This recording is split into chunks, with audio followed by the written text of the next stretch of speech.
What's good with y'all niggas? Back with another video. Excuse me. For the laws of power analysis. Let's keep going.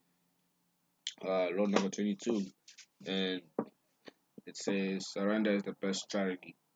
So you know what I'm saying? I understand that y'all niggas, you know what I'm saying, this new generation, I'm also part of the generation.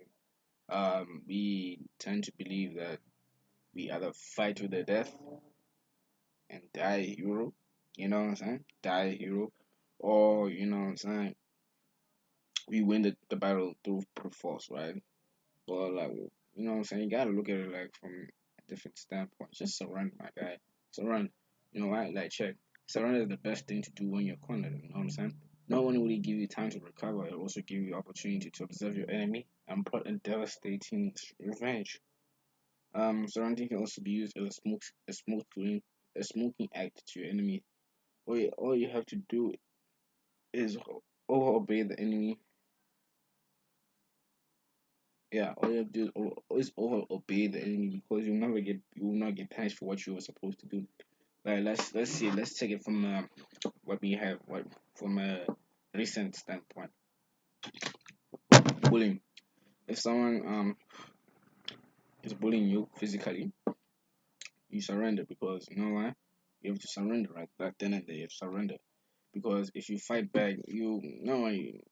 Okay, yeah, listen, cool. Let's take it like this. If you know the guy's gonna fight back, surrender. If you think the guy's just a bitch, fight back because usually people don't like altercations. They wanna seem strong and all mature and man and all that stuff. But then when someone pushes back, that's when they now submit now. So like yeah, if you know the guy's not gonna do shit, fight back. But now if you know the guy can actually weave you regardless of the situation, playing the cards properly.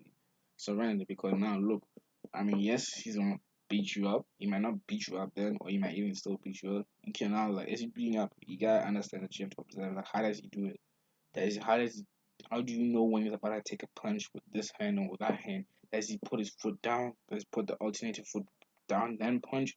Or does he do this? Does he like launch like prepared to launch or whatever? That way when you know like okay we know how he moves. We can now look if we look at now look for those signs now to see how okay like so that when you now fight back and you see him doing those same moves, you say okay he's gonna punch now, duck the other way. You know what I'm saying? And that way you can actually now make it a more even fight. You know what I'm saying? And yeah, you know what I'm saying? That's how it is. That's how you surrender the best way. Gives you time to recover and gives you the opportunity to observe the enemy and plot a devastating revenge.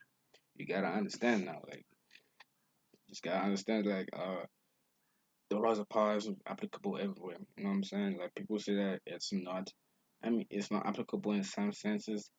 Like I'll agree to a certain extent, but like most of them, like let's say 70%, you can actually apply them. You just need to actually think about them. Like really think like, okay, how can I apply this here? How can I apply that here? And then make the scenario, and then you can do. And yeah, we reached the end of this video. You like, subscribe, comment below. Comment down below the books that you want to review. I got some. Also reaction videos. I'm gonna go hard on the reaction videos too. I'm contemplating when should I start after this series or during the series or yeah between those two. And yeah, just comment down below what y'all niggas think. And yeah, all up back at your boy and never stop fucking grinding. Shit.